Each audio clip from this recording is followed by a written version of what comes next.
Assalamualaikum Ustadz. Waalaikumsalam. Ya, nyariin jodoh ya, nggak mungkin, mungkin aja lah gitu ya. Ustadz, saya pengen, bukan Ustadz ya, saya pengen dapat jodoh santri. Alhamdulillah ya. Oke, ya, pengen dapat jodoh santri ya, insya Allah ya. Kalau dapat jodoh santri itu insya Allah santri terbiasa hidup mandiri dan terbiasa hidup terbiasa hidup melayani dan tidak tanpa menuntut orang dilayani melayani dia ya, atau dilayani. Jadi kalau kita di pondok itu memang tidak boleh menganut prinsip feodalisme ya, atau feodal lah. Jadi dilayani tidak. Kita berusaha untuk bisa hal-hal yang berhubungan dengan diri kita sendiri itu semampu kita bisa mencukupi ya, agar kita terhindar dari sikap feodal ya. Dilayani terus ya, mentang-mentang jadi guru dilayani tidak. Kalaupun ada murid pengen melayani guru karena khidmah nggak apa-apa, atau memuliakan nggak apa-apa, tapi kalau ada guru merasa merasa terhina karena tidak dilayani lah, itu mungkin ada niat yang salah ya. Rasanya jadi santri gimana Ustadz ya? Rasanya jadi santri ya penuh dengan penuh dengan duka dan duka ya. Penuh dengan suka dan duka tentunya ya. Penuh dengan suka dan duka. Kita ya jadi santri itu Jadi santri itu pertama dia berpisah dengan orang tuanya ya. Santri adalah makhluk sang perindu ya. Makhluk yang suka merindu adalah santri, karena pertama dia berpisah dengan orang tua tercinta dan tidak mudah ya, bukan tidak mudah, dia pasti ada perasaan sedih ketika berpisah dengan orang tua. Demikian juga orang tua berpisah dengan anaknya itu juga akan bersedih ya, akan sedih. Tapi itulah kewajiban orang tua memberikan pendidikan terbaik untuk putra-putrinya. Pertama, sedih karena berpisah dengan orang tua, dan yang kedua kita dilatih untuk bisa menyelesaikan permasalahan secara mandiri, dan ketiga kita dituntut untuk dewasa lebih awal karena kita menghadapi permasalahan kita sendiri tanpa bergantung kepada orang tua ya, dan kita dituntut untuk bisa memanage diri kita sendiri ya. Dan kita juga digembleng, dimarah-marahi, diarahkan ya. Tapi ya begitulah ya, kita bahas istilahnya itu kalau di pondok ya. Di pondok itu tubuh kita dilatih untuk memilih dilatih untuk disiplin. Seolah-olah bahasa tubuh kita lah nanti yang akan terpola ya. Tubuh kita lah yang nanti akan terpola. Jadi yang saya rasakan begitu keluar dari pondok itu, alhamdulillah agak teratur lah hidupnya itu ya. Karena kita kan dibiasakan bangun sebelum subuh, sholat subuh, habis sholat subuh baca Quran, habis baca Quran mengikuti kegiatan bahasa, habis itu nanti kegiatan santai, sarapan, masuk kelas, pulang ke asrama, sholat duhur jamaah. Setelah itu makan siang, persiapan pelajaran siang atau pelajaran sore, asar balik lagi baca Quran, habis itu kegiatan bebas untuk minat bakat ya, untuk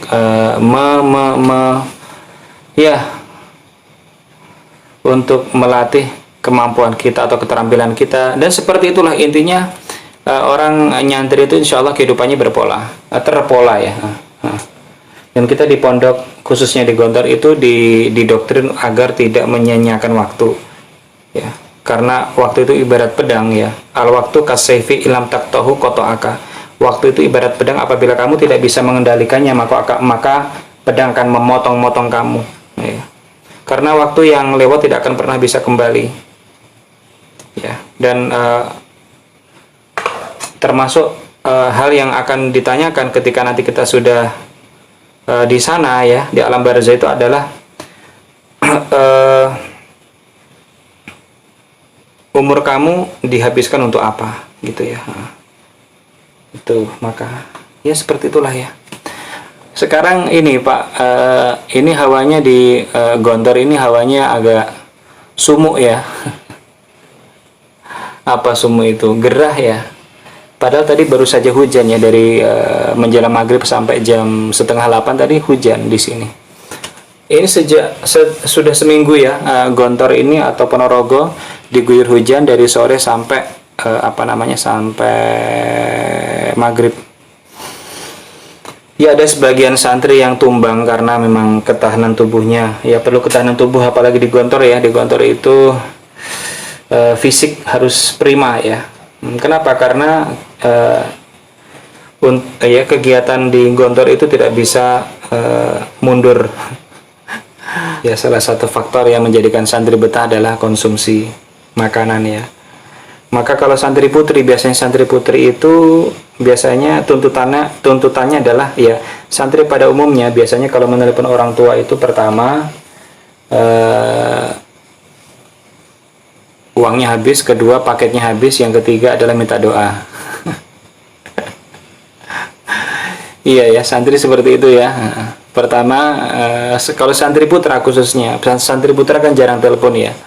Kalau santri putra telepon orang tuanya itu ada dua pertanda. Pertama, uangnya habis, kedua paketnya habis, ketiga minta doa. Oke, ada pepatah Arab mengatakan zurgiban tasdad hubban. Bertemulah jarang-jarang akan menambah rasa cinta ya. Zurgiban tasdad hubban ya, bertemulah jarang-jarang maka akan bertambah cinta dan bertambah mesra gitu katanya. Jadi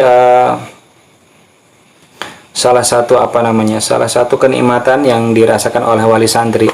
Jadi di Gontor itu ada angkatan ya. Jadi angkatan apa ya? Jadi begini, di Gontor itu santri akhir Gontor ya.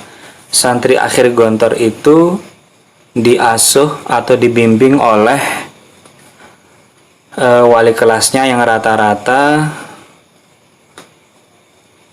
usia mengabdinya 6 tahun ya.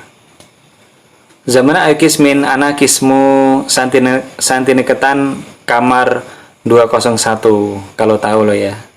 Santiniketan lantai 2 kamar 1 kalau tahu.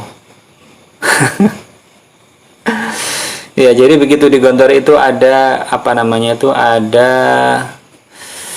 seperti itu sistem kaderisasinya ya. Jadi guru di Gontor tahun ke-6 itu gimana ya? Jadi yang santri Gontor itu ya sampai kelas 6 dia dibimbing oleh wali kelas, gimana bahasanya lupa saya. Dibimbing oleh guru tahun ke-6. Gimana ya? Silai ya. Aduh, susah ini mengungkapkannya ya. Jadi setiap angkatan itu pembimbingnya adalah guru tahun ke-6. Kan di Gontor kan 6 tahun ya. Di Gontor itu kan 6 tahun. Jadi guru baru nanti membimbing santri baru sampai dia lulus, seperti itu. Sampai ia lulus. Berarti ya guru tersebut ya harus 6 tahun di Gontor gitu. Sampai dia meluluskan anak-anaknya. Jadi gitu ya. Nah, jadi ustadz itu dia menjadi wali kelas termasuk menjadi bapak ya. Oke, jadi ini Kak Faiz kan alumni 2022, namanya Extraordinary. Extraordinary itu anaknya angkatan tahun 2016. Tahun 2016 itu namanya Identity Generation. Identity Generation itu anaknya Prime Generation. Prime Generation tahun 2010. Tahun 2010 itu anaknya tahun 2004 Les Plus Azafirtium, itu nama angkatan saya. Ustadz Fitra Zamanan Aikismin, beliau koor ya. Saya punya kawan satu angkatan sekarang menjadi komandan batalion di komandan batalion UNAMED ya. Tentara misi PBB yang ditugaskan di Lebanon. Itu kebetulan satu angkatan dengan saya, alumni Gontor tahun 2004 yang alhamdulillah menjadi perwira ya. Karirnya di TNI alhamdulillah bagus. Artinya ya santri bisa jadi TNI, santri bisa menjadi militer ya, bisa berkarir di dunia militer ya, bisa berkarir di dunia kepolisian juga ya. Bahkan bagus sekali kalau santri bisa mewarnai dunia militer, bisa mewarnai dunia kepolisian ya. Kemarin beberapa bulan yang lalu kan datang ke Gontor ya.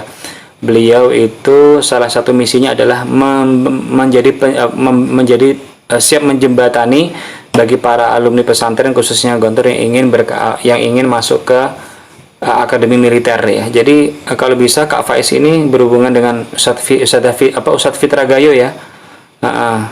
Jadi ya saya punya satu angkatan saya tuh yang di Akmil 2 orang.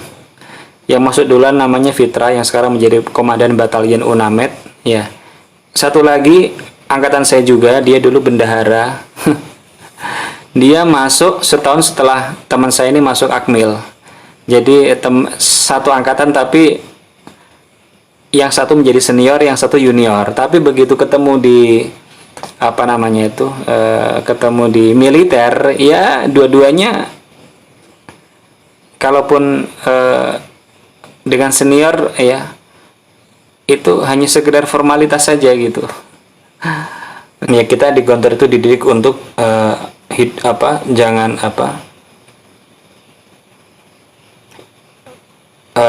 takut hidup, berani hidup, tak takut mati ya.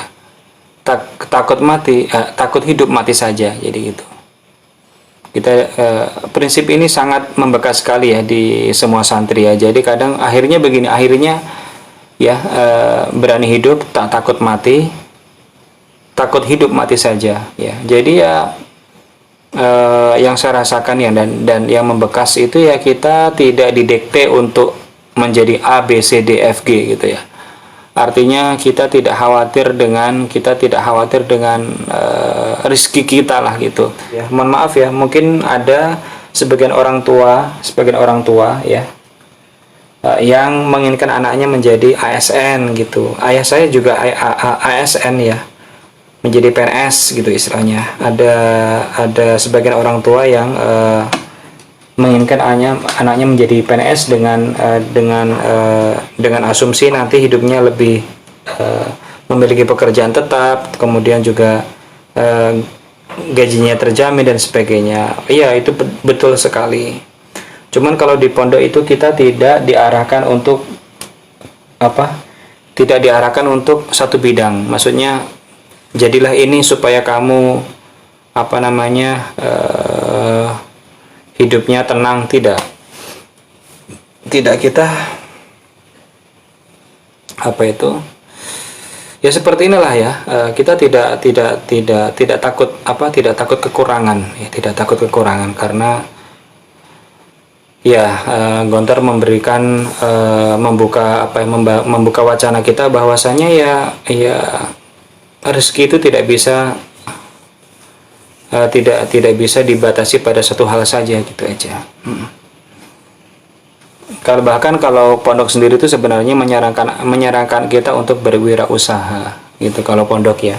Sehingga kelas 6 di Gontor itu ketika sudah akhir ya, sebelum mereka yudisium, mereka diajak untuk economic study tour ya. Economic study tour itu dia berkunjung ke tempat-tempat usaha ya. Tempat-tempat usaha baik itu milik alumni atau milik tokoh-tokoh yang sudah terkenal ya. Dari situ dia mendapatkan pelajaran bahwasanya berwirausaha itu seperti ini. Menjadikan santri punya mental untuk siap dan berani berwirausaha. Karena kan sebagian besar ya, sesuai dengan sabda Rasulullah kan, sebagian besar harta itu kan ada di perniagaan ya. Dan sebaiknya ya seorang guru seorang dai lah atau seorang guru itu juga memiliki perniagaan sehingga dia tidak menggantungkan kehidupannya dari mengajar gitu ya.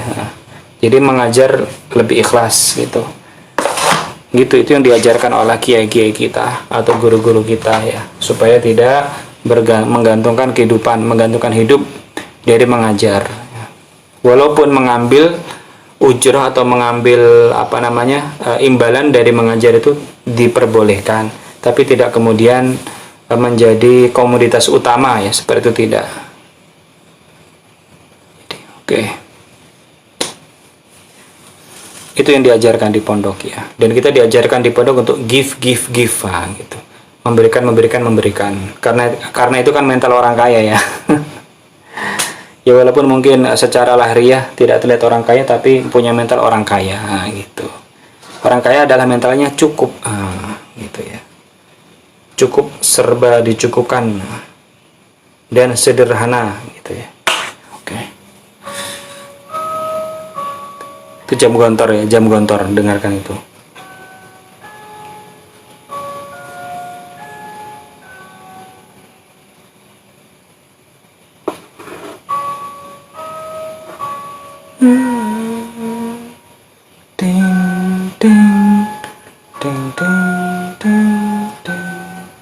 Itu jam gontor ya, jam 11.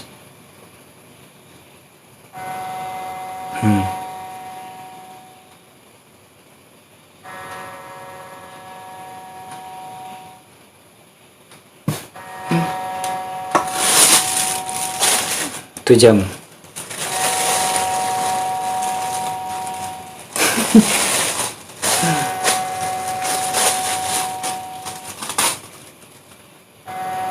Ada Rory 27. Oke, itu jam gontor ya, 11 bunyinya.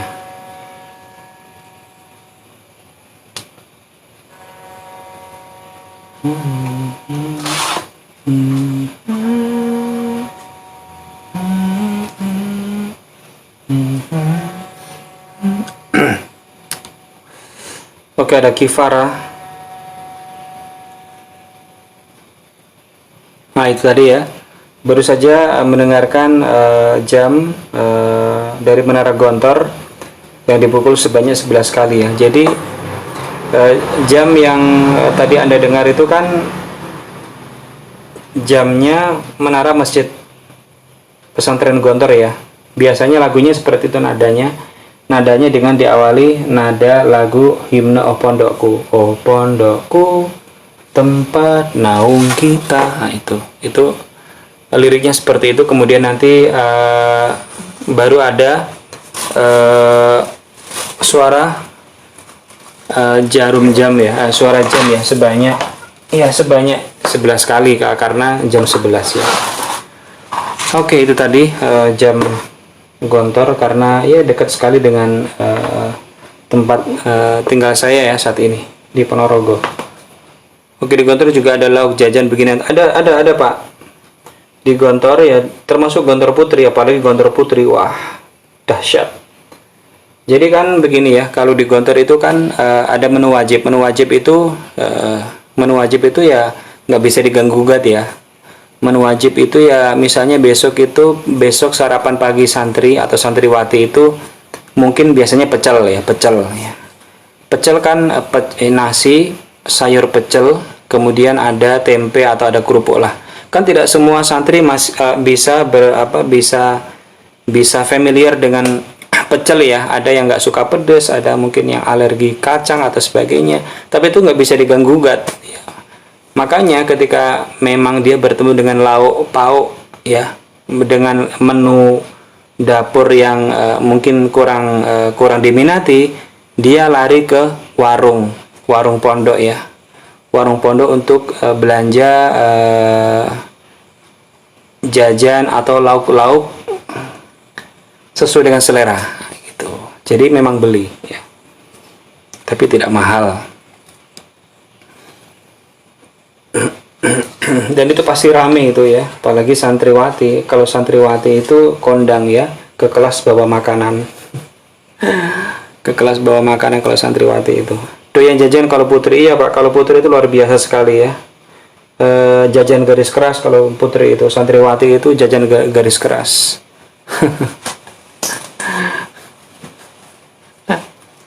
Dan itulah yang menjadikan santri juga betah ya, salah satunya adalah makanan. Oke, insya Allah ya.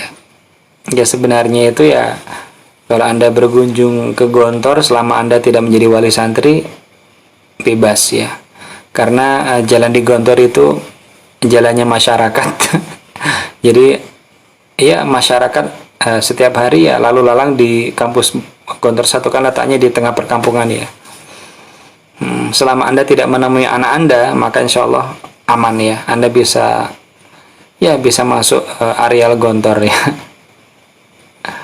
Tapi ya jangan sekali-kali manggil santri ya, karena nanti santrinya akan dikenakan sanksi. Karena sampai saat ini gontor masih menerapkan protokoler ya, kesehatan. Berlagak warga kesasar ya. Iya betul ini ya. Bahkan dulu pernah ketika ada upacara 17 Agustus ya kalau nggak salah, itu pas lagi hormat kepada hormat bendera, itu ada orang mbah-mbah itu naik sepeda dengan tanpa dosa itu lewat lewat di tengah ya, lewat di pinggir di depan masjid ya, sambil membawa rumput, itu lewat nyantai aja gitu. Saat itu ketika Kiai Hasan menyaksikan pemandangan seperti itu, diulang lagi akhirnya. Maksudnya biar orang itu lewat terus ulangi gitu. Iya betul, itu kejadian nyata itu. Ada mbah-mbah tanpa dosa tuh lewat aja ya. Padahal di situ ada barisan itu. Santri mau hormat gini, ada mbah-mbah lewat. Oke, terima kasih Kak Rai Farhat, terima kasih Ayah Alifa, terima kasih semuanya. Insya Allah kita bertemu di kesempatan berikutnya. Tetap stay tune di Dunia Santri. Mohon maaf apabila ada salah kata dan silap kata. Syukron. Assalamualaikum warahmatullahi wabarakatuh.